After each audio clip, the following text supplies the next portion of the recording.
While using the Rust analyzer, you might have seen this error. So let's fix this. Open your terminal of choice. I'm using Ghosty here.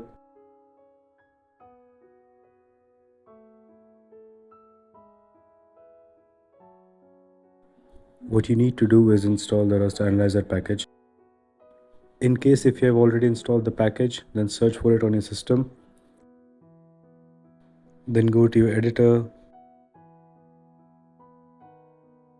and copy the following.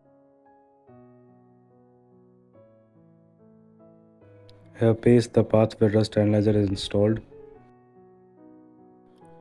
Save the file and everything will start to work as normal.